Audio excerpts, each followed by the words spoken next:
কমিশনারের পদত্যাগের দাবিতে রাজপথে ঝড় তুললেন জুনিয়র চিকিৎসকরা।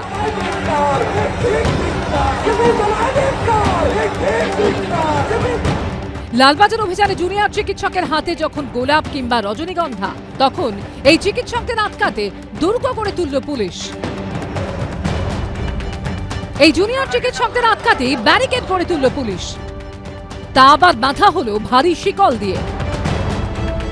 প্রায় 9 ফুট সমান উচ্চতার গার্ডরেলের দেওয়াল, পিছনে আবার বাঁশের ব্যারিকেড, তাও আবার বাঁধা দড়ি দিয়ে।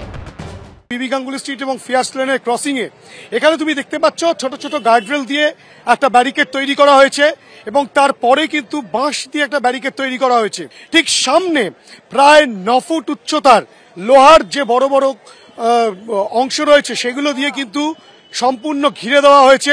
মোটা মোটা চেইন এবং তালা দিয়ে রীতিমতো সেগুলোকে আটকে দেওয়া হয়েছে। এই যে শান্তিপূর্ণ সুসংগঠিত মিছিলকে ভাঙার যে চেষ্টা, মহামান্য সুপ্রিম কোর্টের জায়গা থেকে সিবিআই ইন্টেরিয়াম রিপোর্টে যে তথ্যগুলো উঠে এসছে, সেই জায়গা থেকে গণতান্ত্রিক দাবি, যখন এই দাবি ডাক্তার সমাজ থেকে সমগ্র সমাজের হয়েছে, তাহলে সেই রায়কে মান্যতা দিয়ে সিপির পদত্যাগ করা উচিত ছিল।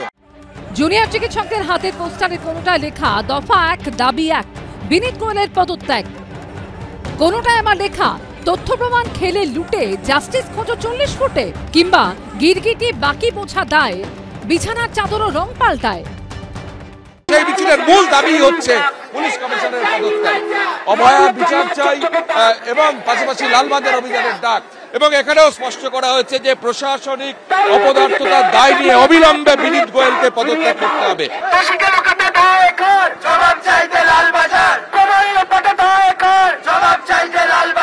কলকাতা পুলিশ কমিশনার তিনি আছেন, তিনি প্রত্যক্ষ পরোক্ষভাবে সেই দিন তথ্য প্রমাণ লোপাটে সাহায্য করেছেন। তার নাকের ডগার সামনে দিয়ে 14ই আগস্ট রাতের বেলায়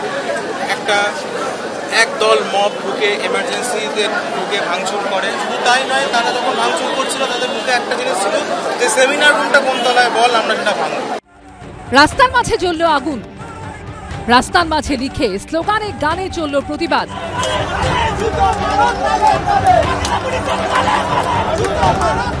পুলিশের হাতে আন্দোলনকারীরা ফুলও তুলে দিতে চাইলেন, আবার সেই সঙ্গে অবস্থানে অনড় থাকার কথাও জানিয়ে দিলেন।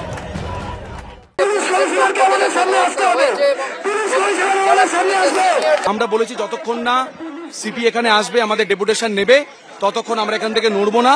আইদার এটা হবে, না হলে উনি ওখান থেকে রিজাইন করুক, আমরা চলে যাব। ওনারা বলেছিলেন তারা লালবাজারে যাবেন কোনো ডেপুটেশন নিয়ে, কিন্তু যখন ওনারা এখানে এসে পৌঁছেছেন সম্ভবত ওই ডিমান্ডটা চেঞ্জ হয়ে গেছে। ওনারা বলছেন যে ওনারা যাবেন না, ওনারা বলছেন ওনারা এইখান থেকে এগিয়ে বেন্টিক স্ট্রিট অব্দি যাবেন, কিন্তু ওটা তো আপাতত আমাদের 144 আছে, আমরা তো আগে যেতে অ্যালাউ করতে পারি না। তারা তো গেছে হাতে কোনো তরোয়াল অস্ত্র কিছুই নেই, তারা ফুল হাতে নিয়ে গেছে।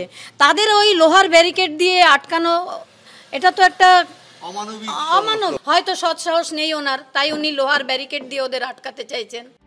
আজিকর কাণ্ডের প্রতিবাদে 14ই আগস্টের পর রবিবার ফের রাত দখল হতে দেখল কলকাতা, যেখানে সাধারণ মানুষ থেকে সেলিব্রিটি সবাই সামিল হন, রাত জাগেন, প্রতিবাদে সোচ্চার হন।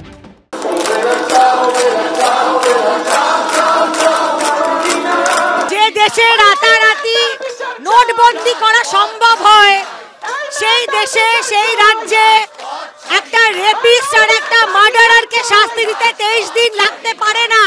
নাগরিকরা মাঠে সারা রাত রাস্তায় কাটাতে পারেন, কিন্তু প্রশাসনের তরফ থেকে এইটুকুনিও দায়িত্ববোধ নেই যে আমাদের কোনো রিপ্লাই করেন। তাহলে আমরা ভেবেই নিচ্ছি যে ওনাদের কোনো কিছু যায় আসে না আমাদের কি হলো না হলো। সারা পশ্চিমবঙ্গ জুড়ে এত দাবি নিয়ে যে মানুষ রাস্তায় নেমেছেন, কোনো দাবিও ওনাদের শোনার প্রয়োজনীয়তা ওনারা অনুভব করেননি। সকাল বিকেল সন্ধে তিলোত্তমা এখন আন্দোলন নগরী। ব্রতদীপ ভট্টাচার্য, আবির দত্ত ও সন্দীপ সরকারের রিপোর্ট, এবিপি আনন্দ।